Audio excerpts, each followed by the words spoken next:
Yeah. We use small hooks. I mean, I brought some hooks to show you. You guys won't believe how small hooks we use for offshore catching 8 and 10 pound mangrove snapping. And what was it, a 27-inch red grouper last charter on a Yep. snapper rod on the same right hole? Yep, Right that Yeah. one right there catching, 12, 15 pound red grouper on a small hook.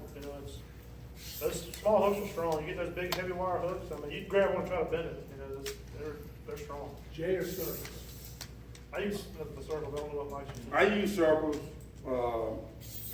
J hooks to me is like you might as well be using artificial. You got to set it up. And That's lame. yeah. I use circle hooks because my clients it's just easier for them to just grab the pole and start reeling. And I still get them. That's one of the things I have to repeat every day. Stop setting the hook. You set the hook with circle hooks, miss fish all day. But I'll put a bend in the rod and start reeling. Yeah. So that's what I Works use. good with the rod holder too. Huh? Works good with the rod. Very Oh good. yeah. And speaking of the rod holder, That's Don's favorite. That's rod. Yeah. Rod and rod. holder. riding the rod holder. Let's go on to the next one. But using the rod holder, I think you catch more fish putting the pole in the rod holder. When you're using cut bait, I think it works the best. Oh, yeah, definitely. Because usually when people, and I see it every day, you have a guy that put it in the rod holder and another guy holding the pole, and he's got a piece of cut bait on there, and he's steady doing this, doing that, and he's pulling it, and it ain't looking natural. I feel something hidden. It's a Yeah, and thin fish are the pegging. thin fish are pegging. They keep doing this, and they never get a bite. You put it in the rod holder, it's just sitting there, and it gives the fish time to come up, investigate, and eat it. And next time you fish it, if you take a piece of cut bait and just drop it right beside your boat, you'll see the pinfish Like piranhas. coming up on. And they do the same thing when it's out far away. And I personally think the redfish will come up and investigate. Well, let's see that. They Yeah, got let me here go- that underwater hitting off this. Yeah. So use throw it, put it in the rod holder instead of holding it. A lot of times those redfish, when you are holding that pole, they'll come up and mouth that bait a couple times. They'll mouth that cut bait. They won't just grab and take off. They'll mouth it, then they'll grab it and then finally get it. But when you're holding it, it's kind of hard to feel that. It's not like a live bait strike. Well, John's gonna talk a little bit about offshore. We're gonna finish up the inshore real quick. As far as I'm concerned on the artificial side, if you don't have a poling skiff or a kayak or whatever, you just have to say you have a bay boat or something, it's gonna be real hard to fish this low tide scenario that I'm talking about. But it's the summer, it's not cold, you can pull up on a sandbar and get out, and you're talking about this deep of water. So it's not like you're wading in this. You can get out and maybe get you some wading boots, but you can just about do it barefoot sometimes. So, you can go right down here, Piney Point area. I'm saying that because that's a good tournament area, and I don't like to fish there, so I want to tell all the guys to mess it up for my buddies to fish again. But you can get there, and it's full of potholes. Really, this scenario from here to the Everglades is the same. You got the intercoastal and you got an outer sandbar. I mean, it's almost that way as far as you can fish. All right, so when you see that grass sticking out of the water on a negative tide, I'm sure all of y'all seen oyster beds and crazy low tides, and I love that stuff. Look deep into the flats and look for mullet jumping, or look for something. A lot of times it's only this deep for a mile. Then all of a sudden you'll see a little patch, maybe the size of a swimming pool, where mullet are jumping or something. That's gold right there. You may have to walk to it. Just like beach your boat and just get out and take a jig with you and go up there and pop. And you'll learn. I mean, I literally know hundreds of these holes because I've been doing it from here to just way down. That's so much fun because you never know what's going to be in the holes. I mean, in the fall, we're filling up. I don't keep a lot of fish, but I keep flounder because God put those here to eat, so I keep those. but I have a picture of I'm talking right down here too, of a cooler with 6 20 to 22 inch flounder I caught in the potholes right over here. Same thing I'm telling you. So there might be big trout in them.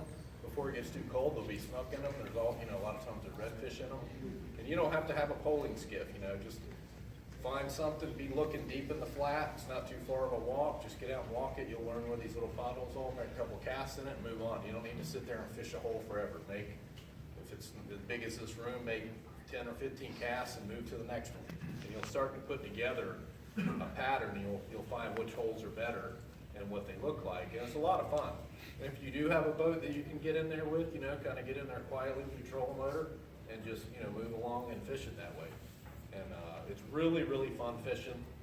Kayak guys should definitely be fishing low tides. I mean, I'm sure they do. And but that's my favorite type of artificial. Just concentrates the fish. They usually eat just about anything. And you know, you can even take shrimp in here. I mean, you don't have to. The other good thing about it is where Mike fishes. Some of the guys all know some of the guide spots. You know, these fish are not hammered by captains. These are loners. These are fish that kind of are on their own. So there might be a redfish or a snook in these potholes that's never seen the point that Mike just hammered 50 of them at. You know, they kind of live on their own, so they're more apt to hit an artificial bait because they haven't been fed like some of the other spots. So you know, those are kind of the benefits of doing that type of fishing. So that's kind of all I got on it. Later on, if y'all have questions, go ahead. You got the numbers to that flounder spot? I do. Right down yonder. Yeah, down Turn yonder. That's a long way. left, that cockroach bay on the inside of the sandbar, and keep going till you hit Piney Point. That's where it was caught. But it was only this deep of water. And so you gotta have a way to Mike, find it. your boat runs shallow. My boat will run through mangrove.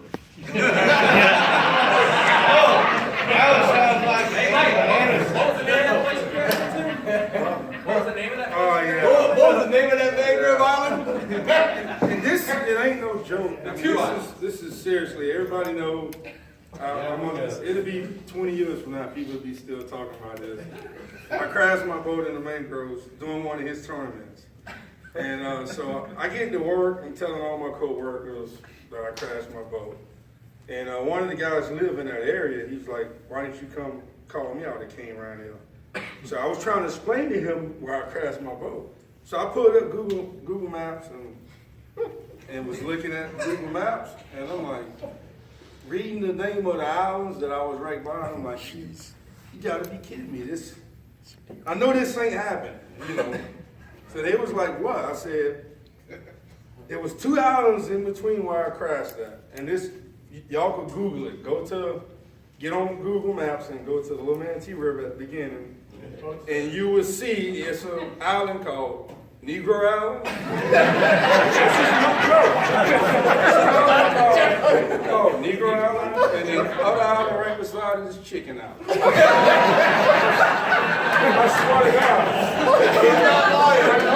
He's not lying. I've done hunted both of You them. can say the boat's still there. Yeah, so I'm thinking, I could have seen that dude that day that was giving them names. He was like, yeah, we don't call it names. And it stuck. Somebody had to approve that. But that Welcome was to the rescue. Some more ruskin ropes, man. Oh, yeah. You wanna hit on catching some live bait? Yeah, we'll talk about that right quick, and then we'll get into the offshore. But live bait, throwing a cast net, that's 90% of my job is trying to catch bait, and the other 10% is trying to get the fish to eat. So having the right net, I think, is the #1 thing to catching bait. And I like to catch my bait off markers and poles and the skyway. I try to stay off the flats because it gets my boat all dirty. And then you got 50 other people on the flats trying to catch bait too. So I like to go hit the markers, and if I know where bait at, I go out there. And the size of the net is the key thing. You want to have a 10-foot net or better. I see people coming out there with Mickey Mouse nets. They're slinging it, and you can just see the net that just, and you gotta have a heavy net. I like to use 3/8, and so a 3/8, I use a 12-foot, and when you throw the net is that's another key part too. So, and let me see, it's kind of, you know, backwards of, says this is the tire right here, and the tire is flowing this way. The tire is ripping out that way.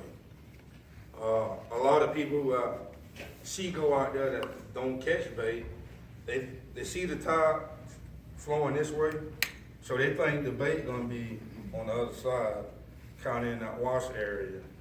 I mean, it's kind of logical to think like that, but it's just the opposite. It's gonna be on the other side. And I see them throw the net, they'll throw the net right here, and then by the time you hit the bottom, it's back to that wall right there, and nowhere near the bait. So if you go on the other side, the tide flowing this way, and you throw your net and let it stop on this side, you'll be able to catch more bait. And it's a trick to that. It's all about timing. You're gonna go through 4 or 5 nets trying to learn it, you know. But once you get it figured out and you know where to open the net at, you can catch bait like religiously if the bait is out there. And like I see I've seen, oh man, it's comical out there sometimes and stuff. I've seen dudes about to beat their wives and girlfriends up, yelling at them because they're doing the boat wrong and everything else. And if they just take the time and where you're opening it is the key thing, they can catch bait. So if the tide is flowing this way and it's ripping, they'll get 3 feet from the thing and open up the net. And the tide will just suck it right into the marker. Then they out there fighting it, yelling and screaming and everything else. So it's all about timing. You just gotta ease off of some and let it drift and go right in. That's basically how you do it Exactly too, what I right? do, yeah. What I do is I go there and just kind of judge the tide, just because what the tide's doing on the surface, that doesn't mean what it's doing on the bottom. The tide might be barely creeping. Oh, what you doing? The tide, you know, might be ripping or not ripping on the surface, but it's ripping down below. So what I'll do is I'll do what I call a test throw. I'll get back off the marker from a ways, I'll throw my net and watch what it's doing. If it's hitting and going, I know I can't throw anywhere near that marker, I'm gonna be in it. So, but ideally you want that net to land at the bottom of that marker. You know, Yeah. so get back far enough, judge it, even if you gotta do it 2 or 3 times, get somebody driving the boat. Unfortunately, as captains, we don't have anybody driving the boat, we're No. doing all this ourselves, so Yeah. it's a pain in the butt. So, like I say, judge that net, to throw it, so you know that it's gonna land at the bottom of that marker, or just this side of it a little bit. And then when you barrel that net in, most likely it's gonna be loaded up. Yeah, and whoever's driving the boat, if they coming at this marker this way, always have them keep the boat nose right into it. That way, if you get in trouble with the net, they can just put it in reverse and pull the net out. Cause they get And sideways to it, they're gonna hit the This, marker. I see it every time, you know, the person driving the boat, because the tide is ripping, so they'll let the butt end swing like this. So the guy will open the net, and the net will start going, and it'll get too close, and he'll have the boat like this, sideways. So they'll put it in reverse, and when they back up this way, they just pulling the net right into the poles. And there's more nets out there right now from that than anything, you know, so. Boat control. Yeah, I lost 3 on this, but not from that. You know, and you gotta be careful on what's out there on the bottom. I lost 3 nets in 2 days, and it was just out in the open. It was something Yeah, on the bottom. There's stuff that's fell off those markers, you just gotta watch it, you know where to throw it, Yeah, and learn from your mistakes, Mike. unfortunately. I might be the only guy in here that can't throw a cast net, but it would be handy if one of you guys would come in here sometime and just kind of give us a little primer. yeah, Because I've watched YouTube back and forth, and those guys can throw a net, you know, 8 miles wide, and I watch that thing 80 times. I run out in the backyard and I, you know, run back in. Now, It's all Yeah. There's 2 things that you can do before we sit there and have that seminar, okay? Go to YouTube and you can YouTube it. Mike's got a couple out there that I think you're in those couple of those YouTube videos with him that sit there and tell you how to load it up and throw it. Or you can go to TM Mahoney Company and tell Matt Stafford you want to learn how to throw a cast net, and they'll sit there and show you and then tell you which net you need. But first go to YouTube, because YouTube you'll get the idea in your head. You get the idea in your head. Do you have a smartphone? You might get the idea in your head. Yeah, and this YouTube is cool, but it's still, You gotta have the it's, hands. you still kind of, you gotta do hands-on. Just get with me, man, and I'll get your number, and I'll show you. You come to the house or meet you Still out there somewhere. when he's fishing, they can catch him for you. The best amateur I ever saw was a woman. Yeah. She worked on it with a YouTube. Well, the video came with their cast net. She stood on the picnic table in the backyard. And that's how she learned how to throw it. She got so good, I said to her husband, I said, don't you? He said, look, Austin, I can't come close to that. I just get out of her way, and when she pulls it in, I put it in the live well. She was that good with it. But she did it from a picnic table in the backyard. Mike, you throw a 1.6, 1.7? As far as weight, like a 1.5, a 1.6, 1.7? Heaviest you can get. Heavy as you can get. Heaviest you can get. Usually it's about 2. 1 6. 1.6? 12 foot, 1.6. I think about 22, 24 pounds. total. Yeah, and everybody throw the net different. You kind of got to learn. Like I've been taught 4 or 5 ways and still can't get it the way they get it. So I had to just find my own way, kind of. But I got a way that's kind of simple, and everybody that I show can open the net. And big net too. So I know you and I both have different styles, but Yeah. they're both simple and both work. My wife, she's kind of short. She can throw a 10-foot net and pancake it every time. And I showed her 2 or 3 times. You know, she was out there. I can do that. I can do that. I said, well, let's show you the technique. She just, you know, it's all in technique. Yeah, But and- that hands-on. You got to have somebody right there showing you. yeah, and do it like, you know, another mistake I see people make, they want to practice when they get out there to catch bait. And they get in there like, oh, I just remember I can't throw a net. You know, then they sitting up there boogieing it up, you know, just, you know, getting in the way and everything else. So don't wait until you get out there trying to catch bait to learn how to throw a net. When you're sitting home, go outside and practice. You know, I use it to kind of exercise to get some of this off, get some of that off. And I get out there and throw 20, 30 times a day at the house, you know. The neighbors looking at me like I'm crazy, like, you ain't thrown bait yet, you know. But practice at the house. We don't want to talk about that. Don't get them to cast net. Yeah. Let me ask you a question. When you get a new cast net, is there anything you do to the net before you actually start throwing it? Do you do any prep work to a new cast net at all? And that's how I use the lead fisher nets, mine does too. They're pretty much limp, soft, ready to go, just like they normal old nets. We just put them in the softener for 2 to 3 days. Yep. And nets are ready to throw out the box that we use. So Okay. I don't do anything. Hey, question. Something I noticed been happening lately for me for some reason. Throw a pepper pancake, hits it, you're loaded with bait. You go to drop your net and it's balled up from the bottom. Yeah. What causes that? The round I don't weights- even know. The round weights seem to be worse. I went to, did you go to the flat weight? Are you floating along? I went back around. I can't find the 12 flats. They foot. stopped making Yeah. them. You got 500 baits and they die by the time you Yeah. get that ball on them. I noticed that What round weights causes that? round weights seem to do that. When there's a lot of current, they really do it a lot. They seem to wrap up and get a big ball. See, but I've never had bait when it does that. Every time it does it, I don't have bait. I've done it. You know. It's a mess. Like he said, the time you get the net opened up, which is hard, the bait's Yeah. not good. When you're out in the open, how deep of water you catching bait? How deep? It depends. Like it's usually 13, 14, 15 foot, and Up to 25. So yeah, I had a spot that was a little deeper, 25, and it was people throwing the nets, throwing it perfect, but wasn't catching the bait. And what they was doing, you gotta let it hit the bottom.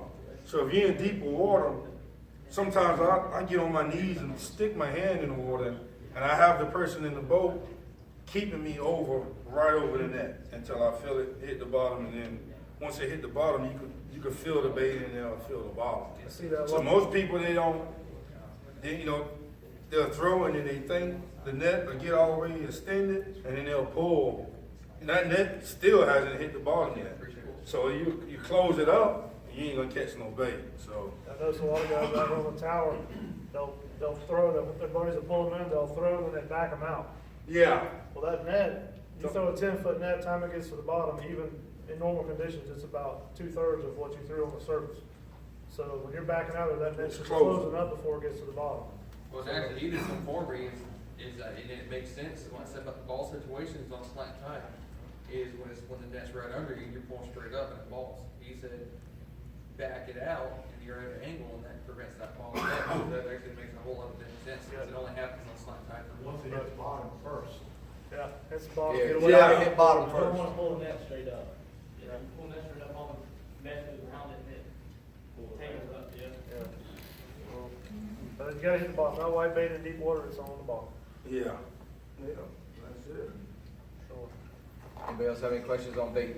I got a question. So when you go out on a Saturday, if it's your only time to go and there's so many people around the towers, do you just hit as many towers or go to the Skyway, or do you just try Wait, random well, spots? The first mistake, you went on the Saturday. I know, yeah. Try to go during the week. You have to be courteous and, you know, I try to be respectful to everybody out there, you know. And some people just come in and cut you off. And if it's bait there, it's pretty much everybody could get some unless somebody coming in and they thrust in real hard, and you know. And then at the Skyway, you show up on the weekend there, and Get cussed. yeah, you gotta watch out for this guy. Everybody, you gotta be courteous of the people that's up on the bridge.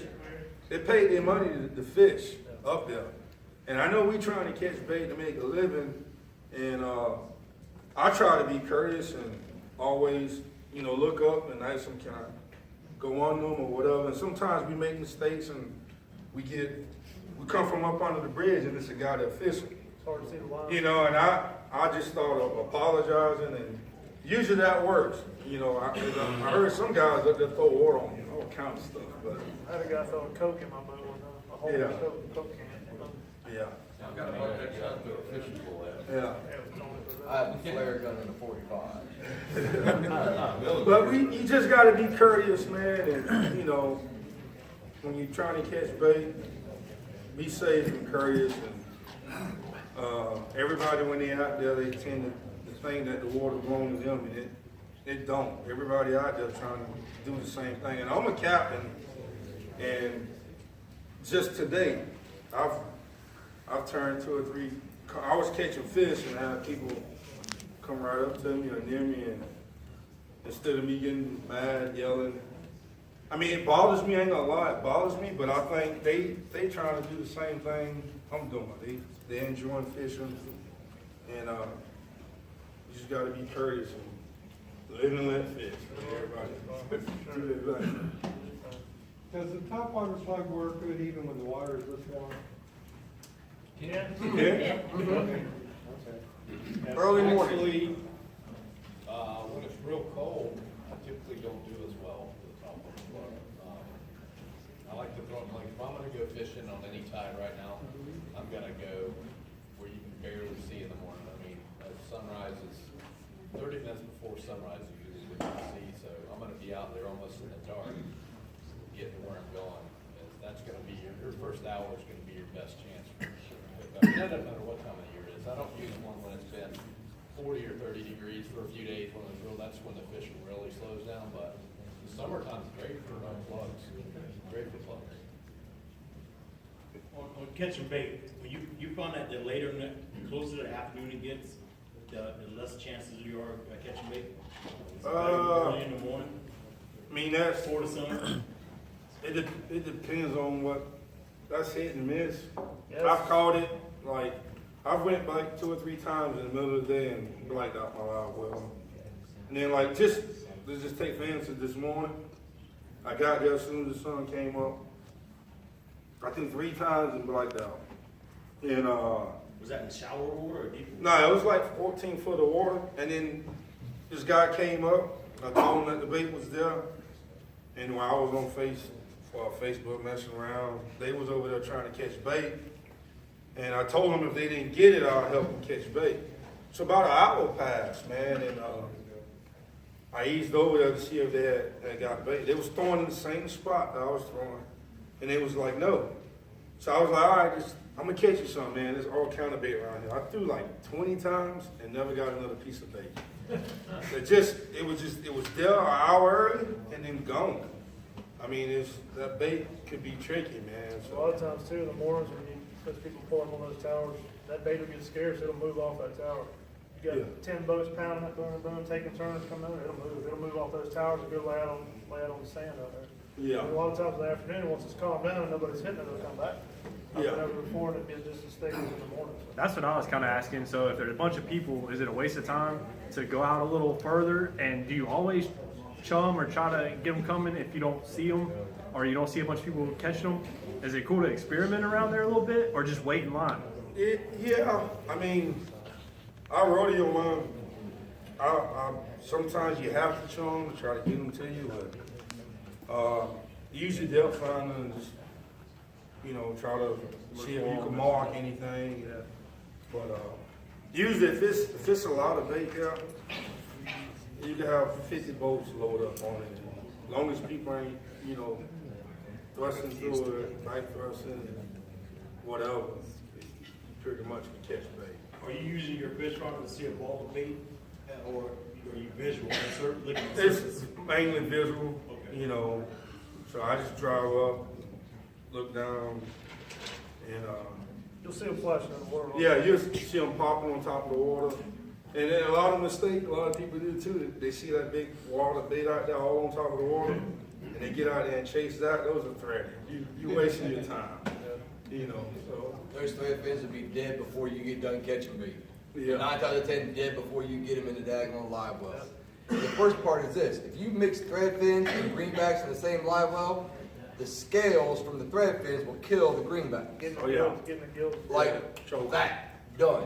So as soon as if you get a mixed bag, let's say you throw, and you've got a quarter thread fins and the rest of it's all locked greenbacks, have someone back there in that live well taking those thread fins and put them in a bucket off to the side, because you can always cut those up, use them as cut bait or use them as chummers, but sit there and make sure you separate them from those greenbacks, because they'll kill the Oh, you greenbacks see the like scales that. in your live well, just Yep. littered in there. well, you could get a basket too with holes in it, and you could dump your bait in that and then set it in the water Pick through. and like let all those scales and stuff filter out, and then it'll release ammonia, let all that get out, then dump them in there. And that's another way to keep a healthy live well. Mhm. Yeah. So, but Definitely gotta keep that bait fresh, keep it going, especially when the water temperature is hot as it is right now, it's hard to keep that bait alive. If you crowd them like we do, you gotta have a good circulation system, for sure. anything else on bait? Well, we're gonna let Captain John Gunter talk about offshore. I don't do offshore. I'm blank. I ain't going. I stay on the flats. I've tried to get him offshore. So if I fall out the boat, I stand up and walk right to the boat. So if y'all ever hear me, they saying I drown out there, this foul play. 'Cause I stay in the flats. That's the truth. I've tried to get him out several times, he won't do it, he won't do it. But anyway, how many guys do offshore fish? Any offshore fish? I know my mate does. You guys do? Cool. All right, I'm gonna hit on some stuff, not too many of y'all offshore fish. Hit on kind of some basic stuff, maybe if y'all ever wanna get into offshore fishing, or got some buddies that have a boat that do offshore fishing, maybe wanna get a boat in the future. Maybe throw you guys a few little tips. I run offshore charters for grouper, snapper, amjack, American red snapper when they're in season. We run anywhere from 10 miles out to 60, 70 miles offshore. We've been doing some long range trips just because the water temperature's so hot right now. We've been running out about 45, 50 miles. Catching a grouper, mangrove snapper, yellowtail snapper, lane snapper. We've been getting mangrove snappers with 10 pounds, which are giant mangrove snappers, some up to 30 inches long. Big yellowtails, big red grouper, gag grouper. For offshore fishing, I think one of your most important tools is your bottom machine. Knowing how to read that machine, having good electronics. first of all. If you're gonna buy an expensive boat, $80,000, $100,000 offshore boat, bay boat that you're gonna run offshore, my mate, he just got a new boat, bay boat he's gonna be running 20 miles offshore in. Good electronics are essential. You gotta be able to see that bottom, you gotta be able to read that bottom, know what you're looking at. Basically, you know how to set that machine. A lot of people, I get in their boats, they'll run that machine on default settings all the time. Whatever they turn it on and it runs at, that's what they're looking at. They don't even know the difference. There's so much you can do with it as far as your zoom, your gain, and all that stuff to define and look at that bottom and see what you're looking at. Like when I'm running, I do leave my machine pretty much on default. I'll turn the gain up just a little bit just to see if I run over a small blip. But when we're running, we got a real nice transducer on our boat. When I'm running 40 miles an hour, it's reading the same as if I'm idling. So if I run across a big show of fish or a rock pile or something while I'm running, which we find a lot of good spots while we're running, I can mark and turn around. What you got, Mike? Yeah, I was just gonna say, if I was to go out there, what am I looking for on the depth finder to let me know, okay, I need to stop here? Well, any kind of a difference in the bottom. Basically, normally the bottom when you're running is gonna look like this floor right here. The sea floor is flat. If you come across a ledge or a rock pile, any kind of a difference in the bottom, you're gonna see it. That bottom line on your machine when you're reading it, there's a real thin line, that means a softer bottom, muddy bottom. And when you start getting into hard bottom, it's gonna really widen up that line on the bottom. That's letting you know it's a rocky bottom. So you start seeing that thicker line, maybe slow down a little, it's a hard bottom area. There's probably a ledge there, some limestone bottom, so that's what you'll look for. Or a big show of fish. A lot of times you'll go across what we call Swiss cheese bottom area. That's where we catch all of our big red grouper at. There'll be a big show of fish there. You'll actually run across a show of fish. So we'll stop on that. But yeah, as far as setting the machine up, once you get on your spot or your waypoint or whatever, I like to turn my zoom on. Zoom on that bottom lock on that machine. And turn your gain up. Once you get that gain zoomed up to like 60, 70, 80%, I run my gain about 75% on my machine. That'll show targets in that mid-water column good, like your snappers and stuff. They'll start coming up off the bottom. You'll start to see all those. Plus the bottom line will show up, define real good. If you're on a ledge or a rock pile, those targets down there really show up good to fish. That's pretty much what we do on our bottom machine. As far as getting on your spot, anchoring, that's probably one of the most important things too, is anchor on your spot. Having the right anchor for your boat to hold your boat in position in heavy current, heavy high winds, because it's not always perfect, it's not always on a lake out there. A lot of times you have a lot of ripping current, high winds. We use a windlass anchor on our boat. I'm running a 33-foot Hydrosport Vector for our offshore trips. I run a fluke anchor, aluminum fluke anchor. It's a really light anchor. Run about 14-foot chain. You want to make sure you have enough scope and rope out once you get on your spot. I see a lot of people, they'll pull up, they'll drop an anchor, let out 10, 15 foot of line, start fishing. Current picks up, the wind picks up, breaks them loose from their spot. Next thing you know, they're off their spot. They're not anchored where they were. Rule of thumb for me is I use whatever the depth is. They say 5 to 7 times. I use it about 3 times on my rope. If I'm at 100 foot, I'm putting out 300 foot of line. Basically, what we do, what we do is on our spot, going to our waypoint. I use a marker buoy. We have a Sure marker, or I have just a jug with line wrapped around it, with a 4-pound weight on it. We'll pull up to our spot. First thing I do is I buzz it, go across it, look at it, see if it looks potential, like there's a lot of fish. If I see a big show there, yes, let's fish that. We'll go back across it, get right over top of it, we'll drop our marker buoy on the spot. Spot's marked. We'll go around. I come up to it, usually with a headwind if we got a little bit of breeze, or if there's no breeze, I'll just nose the boat right up to it, put the boat in neutral, and I'm seeing what my boat's doing as far as the drift. And a lot of times you'll have a wind coming one way and the current will be going another way. So you'll think the wind's pushing this way, it's going to push me this way. Well, current's going the total opposite way, so it's pulling off of it, but that boat's not going to lie. When you put that boat in neutral, you see which way you're drifting off your buoy, you're watching your buoy, I'm watching my compass the whole time. I'm seeing which way I'm drifting. I'm watching that heading, the drift of the heading on my compass. So I know that I gotta go back to that buoy and go 180 degrees on whatever my drift was to go away from it. So what I'll do is I'll pull up on my spot, my buoy's here, I know what my drift is on my degrees on my compass. I'll get to my spot, now I'm watching my chart plotter. I'm not worried about the bottom finder anymore. I know what the bottom looks like, I know there's fish there, I don't care what the chart or the bottom finder looks like. I gotta get anchored on this spot. So what I'll do is I'll pull up to that spot, I'm watching my chart plotter, it's telling me I'm 10 feet away from my spot, I'm 9 feet, 8 feet, 7 feet. Then once you pass it, it's gonna start counting feet away from it. So yeah, we'll use 100 foot for reference. I get to that spot, I start driving away on that heading that I know I need to be on. Drive past it, I'm watching my counter. I'm now 100 feet away from my spot, I'm now 200 feet away from my spot. I'm gonna go neutral, Tony's gonna send the anchor, he's gonna be ready. That's critical. The anchor's gotta be ready to go down, because if you drift off that spot 10, 15 feet either way, once you get anchored, you might be 30 or 40 feet off your spot either side, and you're gonna miss it. So the anchor's gotta be critical. Put it down. We have a windlass, lucky enough to have a windlass on our boat, so if you don't have a windlass, chunk it down. We send the anchor to the bottom. Once the anchor's on the bottom, he lets me know it's down. I start backing us down. I turn them over my shoulder. I look towards the buoy. I back straight towards that buoy. Once I get 75 feet away or so, I stop, go neutral, let everything come tight.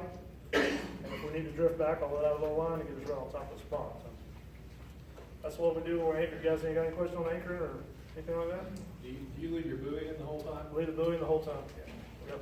We catch it quite a bit. Sometimes we catch it, yeah. Yeah. On the reverse side of that, you have a bench on the front? Yeah. You do? Windlass anchor, yeah. Yeah, it's me. So, yeah. No one said about it. But if you didn't, what would be probably the best way is so you will sit there and kill your back trying to pull in 200 feet along. Anchor ball. Anchor ball? Anchor ball, yeah. Just sit there, put the anchor ball on the side, just Anchor drive ball it in, to drive past, it sends the ball to the bottom, the anchor pops up, you drive over there, you pull your anchor up, pull it in the boat. You don't have to do all that. I made it for my buddy out of Hudson, for years up there, and I finally talked him into getting an anchor ball. I got so tired of pulling anchor 120 feet of water, 6, 7, 8, 10 times a day. It'll wear you out. Anchor ball's the way to go if you do not have a windlass anchor. John, what do you think about the iPilots for anchor? A lot of people are using them. They really are. I've heard now they're making one with a super long shaft that would even work on my big boat. So, Rodin, yep, the Rodin one. yep. I've heard mixed feelings about the trolling motor offshore. It's, if the wind comes up and the wind's stronger than the current and they're going opposite, who's gonna win?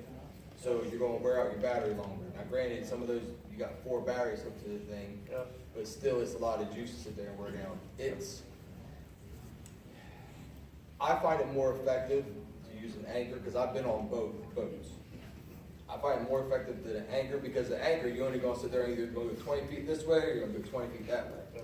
With that Rodin or that iPilot, you can come off of it, especially if the wind starts picking up, and then you're spending a whole lot of time getting back, and the whole time, your jig's bouncing on the bottom. Next thing you know, you're getting hooked up into something stupid, or it gets snagged on something, or you're not even gonna catch a bait because all you're doing is dragging along the bottom and it's just clank, clank, clanking. And as you know, if you've been snapper fishing or grouper fishing, it hits that rock on a good time. If you use lead, Bites over. they're gone. They're gone. So it's a mixed bag. I prefer anchoring over that, just because it's less headache. I know people that use them, they do well.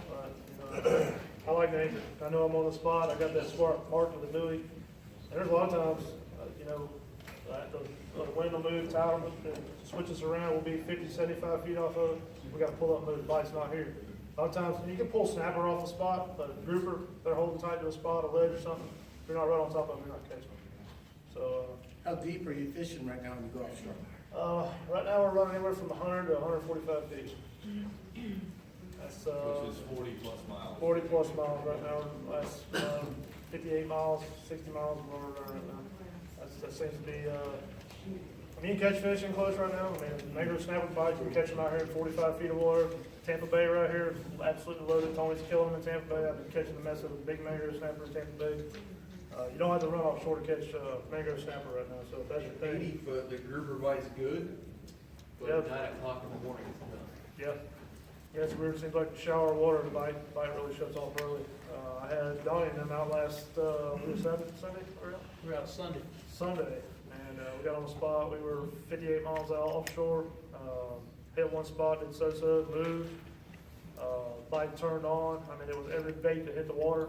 Huge mangrove snapper, huge yellowtail snapper, and discovered the bananas in the boat. Two. And God, I'd have been so caught. that shut the bite down the rest of the day. I'm not kidding, it was ridiculous. Always take videos. That's why I'm hiring Mike. I have never been really superstitious about the banana deal, but the other day it was crazy. But yeah, it's seems like the bigger fish are out in need right now, especially the groupers. But I get reports all the time, people are catching them at 45, 50 feet, so you just gotta go to know. You know, if you got spots in close, just check them. And we've been doing so good out there, we haven't been fishing anything shallow, so that answers your question right about the depth. Let's see, rod and reel setups. I brought a few rods with me. These are, I call them winches for a grouper. I don't use these, you won't catch one of these in my hand. They're heavy to hold all day and fish with. They're good for inexperienced anglers, 80-pound braid. You pull a grouper out of a hole with this, winch them in. Leader size depends on the clarity of the water. Right now we're having to go down to like a 40-pound leader to get bit. Because even in 140 feet of water, you can see a fish coming up from 60, 70 feet down. It's gin clear out there right now. So 40-pound leader seems to be the trick. You get broke off a lot, but we get a lot of bites. This setup is, as far as the weight, we use anywhere from 6 to 8 ounce lead. I like a little bit of a longer leader, 4 to 5 foot, 6/0 hook, 6/0 circle hook. We pretty much match the hook to the baits. Right now we're using a lot of big, large live thread fins, large white baits, pinfish. And once we get out there on the spot, we'll put down some squid and catch whatever's living there, whether it be lane snapper, beeliners. We use those live, cut them up, use the heads off of them, and send these big rods down and catch them. Step it down just a little bit. I like to use these smaller. You won't catch one of these in my hand now. For grouper, I like to use these smaller 2/0 conventional reels. These are good for snapper. We use a lot of these for American red snapper when season's in. A little longer rod, this 25-pound braid. I think we do like a 30-pound leader on these. A little smaller weight, down to about a 4, up to a 6 ounce weight on that. You catch everything on that right there that swims out there. I mean, with the depths we're fishing. Gag grouper, red grouper, mangrove snapper. If I'm grouper fishing, this is what you catch in my hand right here most of the time. It's a 6,000 or 8,000 spinning reel. I've just been so accustomed for inshore fishing my whole life, is I like spinning reel. It just feels right in my hands. You catch everything on it. Grouper, snapper, you can flatline with this. For kingfish, set it up however you want. You can use a conventional setup with the weights. That's another thing on the weights. As far as weights go, I don't use slip weights. I use the weights that have the swivels molded into them. These here. Just for the mere reason, the slip weights seem to tangle more when you get in a lot of current. That weight sliding up and down that line, because that weight's going to be everything at the bottom, bait's at the bottom. And when there's a lot of current, that thing will tangle. This has swivels on both ends, and it doesn't tangle near as bad as a traditional rig would have just a swivel below with this slip weight sliding up on your line, and they tangle real bad. So that's what I tend to use more than anything. I'll show you guys on this. This is a typical snapper rig we use right here to catch most of our mangrove snappers on this. This is what we call a knocker rig. It's on a line-to-line knot. Never use a swivel. This is a really short leader here, but typically we'll use 4 to 6 foot of 20 or 30-pound fluorocarbon leader. This hook's a little big here, but I'm going to use a 2 or 3/0 hook. This is, I think, a 5 or 6 aught hook here. 3 ounce lead. Let the lead slide right down to the hook, like that. Use a live bait, cut bait. Use a small white bait throat hook right there. That's a mangrove snapper killer. Yellowtail, lane snapper. What's your typical bait for like mangrove snapper? Right now, this time of year, is a smaller white bait seems to be better. Really? Yeah, greenback. We use, you got So your small. you're catching bait and then running out? Yeah, catch our bait, run out. That's a long day. Our typical day is about 14 hours, isn't it? Yeah. Then you go watch the boat at the end of the day. And then you got 2 hours boat wash. So you're not, buying this, the stuff that. Well, we do, we bring everything, we bring it all, we bring, as far as live bait, in the morning, we'll catch our greenbacks, we'll beat some pins, or set out some pinfish traps for pinfish. And then we'll bring frozen sardines, we'll bring frozen squid. And, when you're running 50, 60 miles offshore, you gotta have what they want. Some days you'll put a live bait down, it will not even get touched. They want that dead bait, especially in the summertime when the water's hot. When it's grouper, they'll get lethargic, they don't wanna chase the bait, just like the redfish and the snook in the inshore. You about have to hit them on the head with it. If you got a smaller boat and you can't go 30, 40 miles offshore, Yep, how's their grouper fishing in the Tampa Bay? excellent. Is that Some of the good biggest gag trolling, or like you're saying down? Both. I used to troll the shipping channel out here in Tampa Bay, and it's very, very effective. You can catch them, but More winter time or? it's cooler temperatures seem to be better. Grouper trolling out here, but they're here. There's resident grouper that live here year round. I put my GoPro down out here all the time. Tony does too, looking at the snapper, and there's giant gag grouper right here in Tampa Bay. Some of the biggest gags I've ever caught has been right here in the shipping channel. Those fish live on ledges, and this is the biggest ledge in the Gulf of Mexico right out here, the shipping channel. So is it better down towards the Skyway or northern Tampa Bay, or? Anywhere from out here in Cockroach Bay to the Skyway, other side of the Skyway. The Port Manatee shipping channel is good. Keep going. So are you anchored down in the channel, or are you anchored down on the flat Oh, if part? I'm fishing for grouper, I would fish, you always want to fish to the ledge. I've tried it both ways. If you anchor on the high side, those grouper are in the ledge, or on the ledge. So basically, if you're fishing Tampa Bay shipping channel, if you fish on the high side, your bait's going over that ledge, with the tide going down, if you get bit, they're going away, they're gonna cut you right off every time. You never get them out. So you gotta be in the channel now. So you need to anchor in the channel, to the ledge, to the edge of it. Fish to that ledge. Put your bait down, let it go to that wall. That way, when they grab your bait, you have a chance of getting them out. You're gonna land 1 in 10 in Tampa Bay ledge. It's tough. I mean, don't even tell you, we get so wrecked over here. It's unbelievable. I mean, you fish with this big gear right here, and it's not enough. I mean, there's absolutely giant down there. Just live pinfish? Live pinfish work really good. Grunts. You send a 10-inch mangrove snapper down there, they're already holding on. They'll smoke. Yeah, you don't have to run away offshore to get them. They're right here, man. Some of the best grouper and snapper fishing is right here in Tampa Bay. For sure. Thank you, sir. You're welcome. You troll it off. I don't anymore. I used to. Like I said, I used to catch them right here in Tampa Bay, trolling like crazy. Even offshore, that's a very effective way for finding good bottom. Port grouper, especially gags. Up in the Bayport area, Hernando Beach area. Used to do a lot of grouper trolling up there. Finding rock piles. You're going slow. You're watching your machine the whole time. Finding those spots, you get hit, go back around, mark it. If you want a bottom fish on it. Are you doing like the stretch 25 at the bottom? Yep, stretch 25 was good. I used to put out 2 or 3 different rods. If I was trolling the shipping channel, I'd use the stretch 25s. I'd put 2 out with that.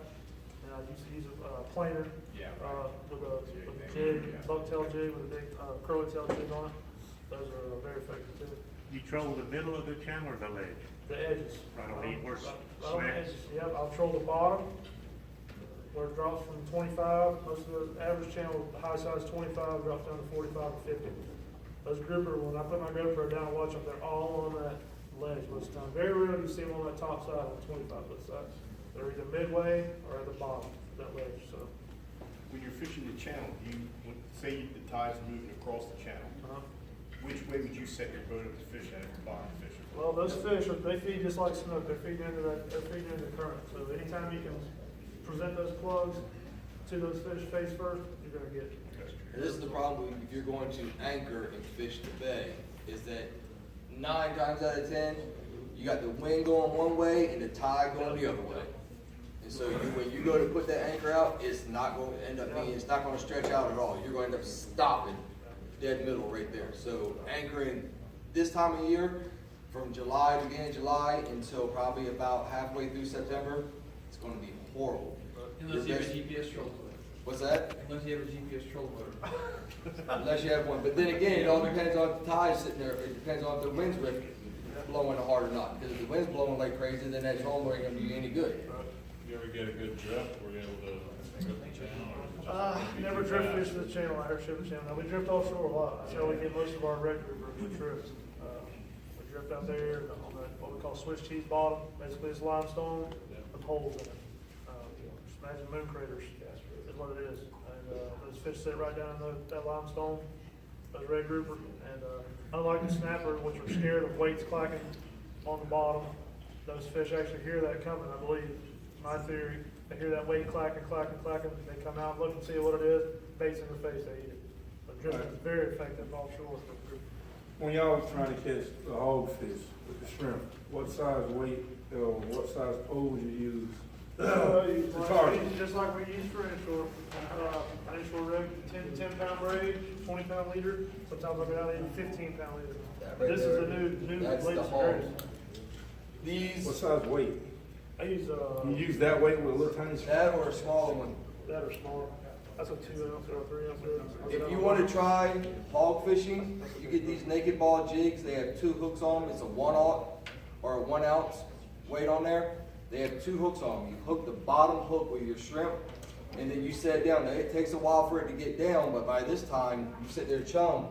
As soon as it gets to the bottom, you will sit there and beat the hogfish to death on these bad boys. And one day alone, me, Glenn Taylor, and a buddy of mine, Mike Broussard, limited out, all 3 of us, in 30 minutes on hogfish using these. In one spot. One spot. And all it is, you just lay it down and free line down.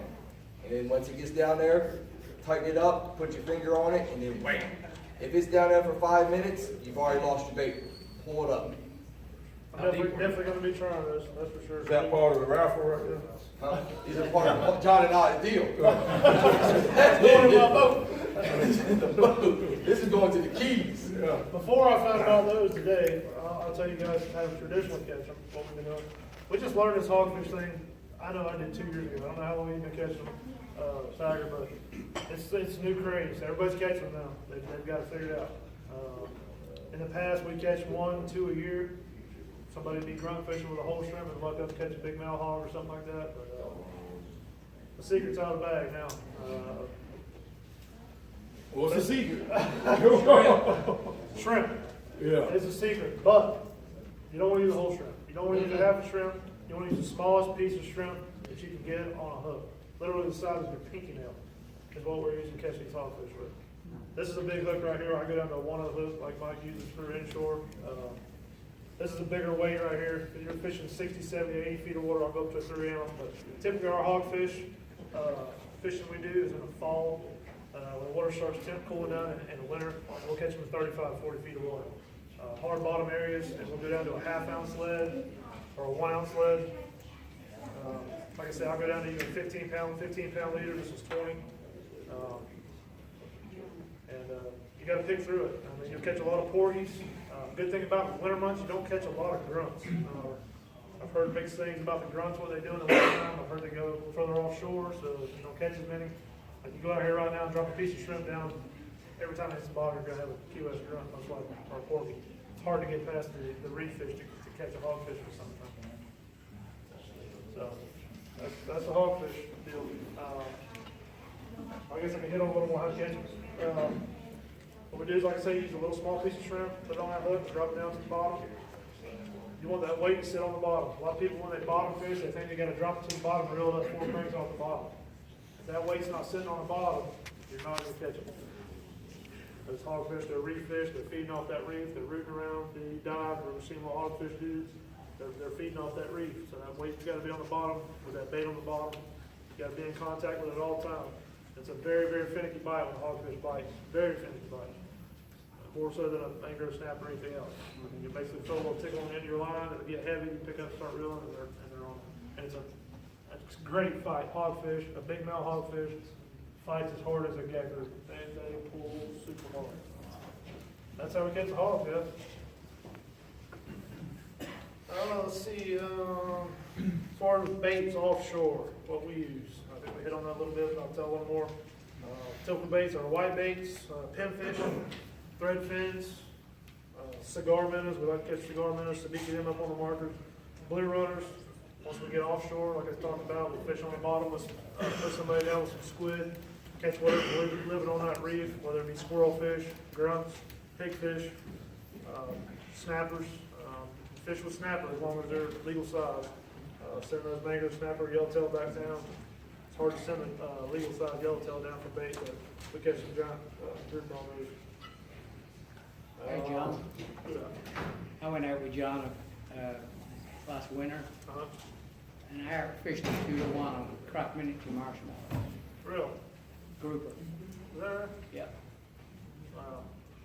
That's something. 2-to-1, I fished them. That's something. So we use a lot of cut baits too, like I talked about, frozen sardines, squid. Some of the best bait, one of the best trips we had this year, Tony will vouch for this. We're on a grouper spot, we're catching a few on the liveys. I think we're using cigar minnows that day. One of our clients caught a bonita, good sized bonita. Hit the deck, first thing that Tony did, start cutting strip baits off of it, we started sanding it down. And the grouper would not stay off of it. It was some of the best grouper bait. Bonita's bloody, stinky bait. Catch some nice strips off that. If you catch a bonita, don't throw them back. Use it for bait, grouper bait. I have some in my freezer right now. Every one I catch, it goes home and goes in the freezer. I don't use it, but octopus also. Octopus is very good. Not frozen octopus. Frozen octopus does not hardly work very good at all. If you're lucky enough to catch one out there, we caught one, I think 2 weeks ago, a piece of squid. Hit the boat, tentacles come off that thing immediately. Cut you a 3-4 inch piece of wiggling tentacle off and send it down. Red grouper will jump on it like that. A lot of times we catch those red grouper, they'll regurgitate octopus that they've recently eaten. You guys have any questions on what kind of baits we use out there? Nope. All right, places to target fish as far as species. Gag grouper, we're talking about, ledges, basically limestone rock croppings that are out here all over the Gulf of Mexico. When the edge of that rock cropping stops and meets the sand, most of the time you're going to have a ledge there. A lot of them are undercut, way up undercut. Those fish are stacked under there. Sometimes they'll be up on top of it. Most of the time those big grouper are tucked up under there. Especially when the tide's really ripping, they don't want to fight the current. So they're tucked up under there using that cover to tuck themselves up under there. If you have ledges or your waypoints are ledges that you fish, a lot of times, I've given buddies numbers before, so hey, go here's a good gag spot. Going back to your bottom machine, a lot of times you'll pull up on those ledges and it'll look like nobody's home. You'll hardly see a show of fish at all. But you gotta think, those fish are tucked up under that ledge, they're in those rocks. Your bottom machine's not gonna penetrate that. There might be 15, 20 keeper gags tucked up under that ledge, you're not gonna see anything on the machine. Just always fish it, check it, even if you just drift it. And don't anchor on it. Make sure you check all those spots out. And there's ledges everywhere out here in the Gulf. Most of them run north and south. Every once in a while you'll find one that runs east or west, but typically your ledges run north and south. They're anywhere from 30 feet of water out to 200 feet of water. Rock piles, limestone outcroppings, all out through here. In the Gulf, we fish those. Hard bottom areas, which are rocks, I call low crop rocks. You might have some that are 2 or 3 foot high, but they're usually generally big areas. Lots of sea fans on them, lots of sponges on them. Gag grouper like those too. They'll hang on those hard bottom areas. A lot of times they'll have holes and caves scattered out through them. Good hogfish areas too, those hard bottom areas. That's where we catch all of our hogfish. A lot of mangrove snapper on those. Swiss cheese bottom, we're talking about for the red grouper. Basically these areas with the limestone heads, basically with holes in it. Moon craters I call them. And those red groupers sit down in that, but also mangrove snapper will be on those. While we're drifting for those red grouper, we'll pick up big mangrove snapper, yellowtail. We'll be out there. Big American red snapper will be out on that. Those areas also. Other areas we fish in deeper water. Once you get out to 130 to 200 feet of water, there's areas called roll-offs. Basically, say you're in 130, 140 feet of water, and all of a sudden you'll just see us on your machine, it'll drop off to 170 feet of water. Just a big roll-off. And there may be no structure there whatsoever, but those fish will hang on those roll-offs. big American red snapper, big gags, are good areas where we fish also. Wrecks are good. If you have any private wrecks that aren't known numbers, they're good. Grouper hold on those. Amberjack, hold on all your wrecks. I don't typically fish wrecks just because they hold so many amberjacks. I got clients that want to catch an amberjack that's never caught one, we'll take them over there, put them on amberjack, but I don't care if I ever catch another one, They're done for the day. you know?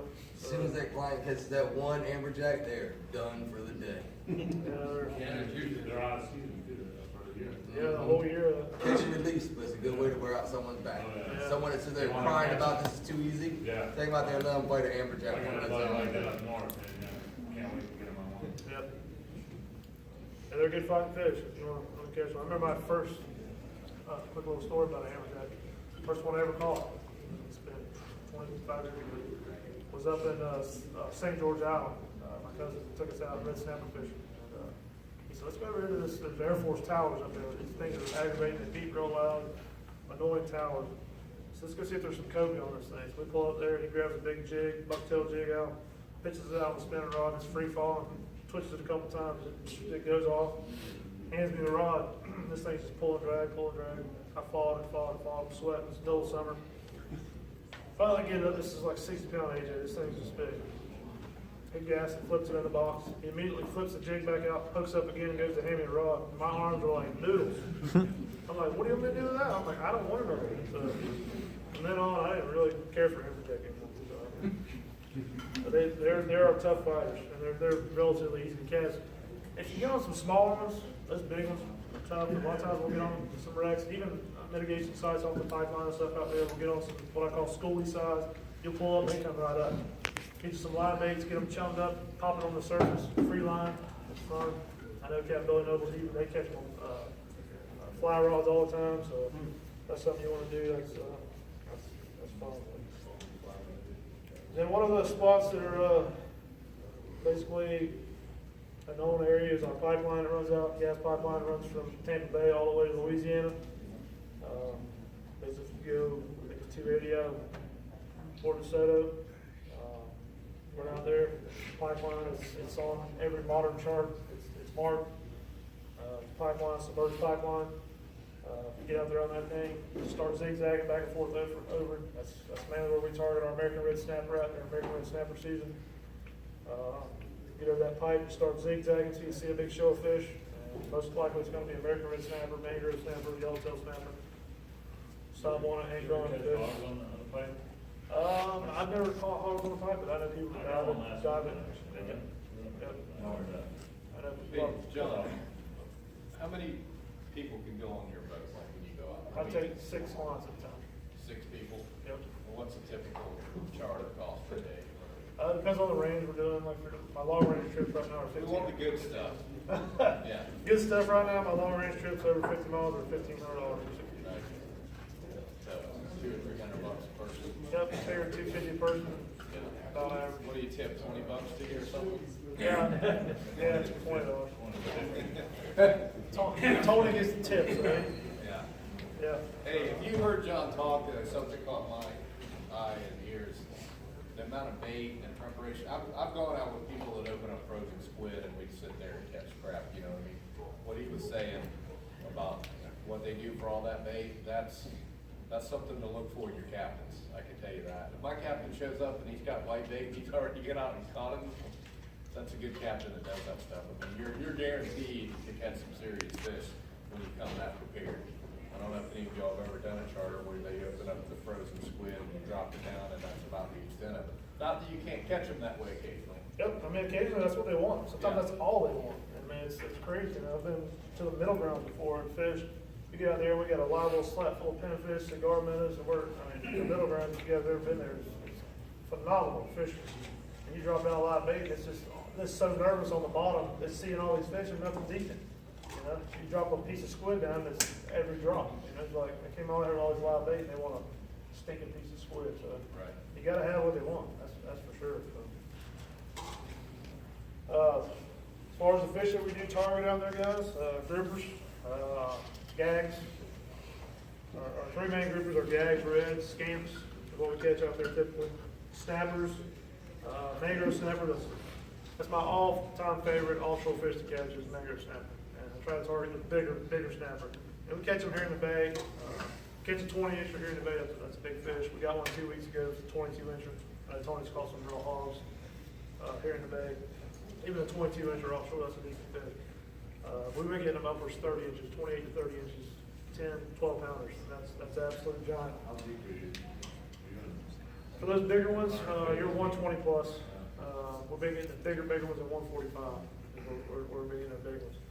And typically where those big mangrove snapper are, big yellowtail there. We got some big flag the other day with Donnie. We got some really nice yellowtail snapper. Big lane snapper. They kind of tend to hang together. So that's question. Yes, do you offer night trips? I do night trips. Yep. We got a full moon coming up here shortly. So around those full moons, that's the time to be out there for the snapper. That's what we Are get. you going a couple days before or a couple days after? Either 2 or 3 days before, 2 or 3 days after. Get around that moon. And then full moons in June, July, and August, typically when those snapper congregate, do their spawn. And if you get anywhere around those moons, you're gonna get on. And all the ones we cleaned last week were hot, full of rows. So this August moon, it'll be on. They're gonna be doing their thing. Good time to be out there for sure. Like I said, mangrove snapper, yellowtail snapper, lanes, vermilion snapper. Get some big vermilions, they're excellent eating too. We don't catch a whole lot of big ones. We use them for bait mostly.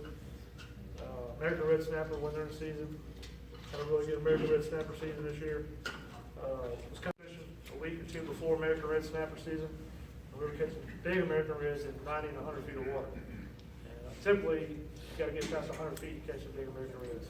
And we were catching them in close. I got some reports from guys that were diving some wrecks that were 60, 70 feet. We're seeing big American reds. So we're like, man, this is going to be an awesome season. We're moving close. Opening day of the season, went out, hit that 100-foot water stuff. Every snapper we caught was 15 inches long. Tons of 15 inchers. So I said, what in the world? We pushed out to 120. Same deal. All small. Then ended up going out to 130, 140 to get big keeper American red snapper this year. But once you get on out there, they were everywhere. And, this past trip the other day, we caught some nice American reds on light tide, whatever we done. Big one. Not legal. Yeah, not legal. Gotta go back. So we catch hammerjack, like I said, wrecks. A lot of times they'll be on those mitigation sites off the pipeline. Those it holds a lot. We get a lot of cobia out there. When we're anchored up fishing, chumming a lot for snapper stuff, cobia will swim out from the boat. A lot of times we'll catch them on the bottom. Blackfin tuna this time of year, get a lot of blackfin tuna out there. And then the hogfish. And that's typically what we catch, guys. Anybody got any questions about anything? Anybody got any questions at all? You what? I know you play on the inshore side of it as well, you know, and I've been practicing lately on the snooks and reds, learning. One of my biggest things is, you know, people ask me, what's the best? I know we went with the hooks, but the setup, the knocker rig. For inshore? For inshore, for snook reds. No you way. know. Just leader to hook. Leader in the hook. Leader to hook. And using either live bait or cut bait. It doesn't matter. But never, ever have I ever caught a redfish or a snook unless I was using artificial on a weighted hook. Well, I'm gonna hit on that a little bit. I haven't. Yeah, this year, the spot I fished, and Donnie fished there too, was snapper fishing this year. And the snook were so thick in there, you couldn't get a bait past them on an knocker rig. It was unbelievable. 1 ounce knocker rig, 20-pound leader, cut bait, 10, 12 foot water. Every time I hit the water, you had a snook. Unreal. I've never caught them on a knocker rig, ever. It was unbelievable. That's what, yeah, I mean, this year seems as off as it has ever been. The reason why it's off is the same reason why it was off during duck season. You had El Nino over on the other coast, which makes everything hotter. My duck season didn't start until later because the temperature was so hot, they didn't come down here until later. Same way with the fish, the water temperatures got hotter quicker. Everything was messed up this year. Now next year it'll be a whole different beast. Whole different beast. The only reason why they're in that deeper water because it's cooler water. That's the problem we've been running to, you know, where we kind of congregate at it, and, you know, I figured that I can get down to the reds, past the snook. I throw a little split shot on there and drop it, and I found that it was worse, because I'm personally tired of catching snook. It's fun, but I'm getting tired of They it. get But, aggravated sometimes. those bigger, it seems like those bigger snook are just demolishing that setup this year, such as last year, couldn't touch them. And Yeah, it's trying to weird. figure it out, get past them. Yep.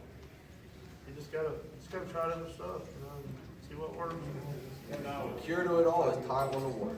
Figure it out. Right now, the inshore redfish, where are you targeting? I mean, I'm here in Apollo Beach. As far as Approach, anywhere in the bushes. The bushes.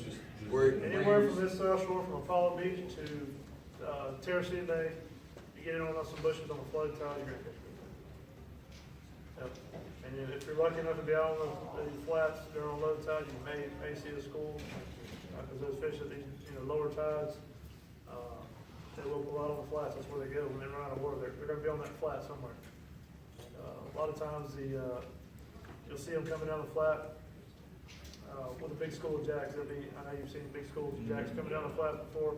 A lot of times those redfish are intervening right in with those jacks. and what about mullet too? You And gotta mullet look schools, for yep, mullet schools, they'll be in with those mullet too. Typically more, wintertime, fall, Wintertime, wintertime, yeah. they're with the Now, mullet. do you ever use like pitch live shrimp for it or? Wintertime, shrimp are very effective. Mike fishes a lot of shrimp in the summertime, in the bushes. I typically don't fish shrimp just because everything else eats them. Pinfish pick them apart, but, wintertime shrimp are very effective. Any other questions, guys? Mike, there you go. Well, thank you guys so much for coming. I greatly appreciate it.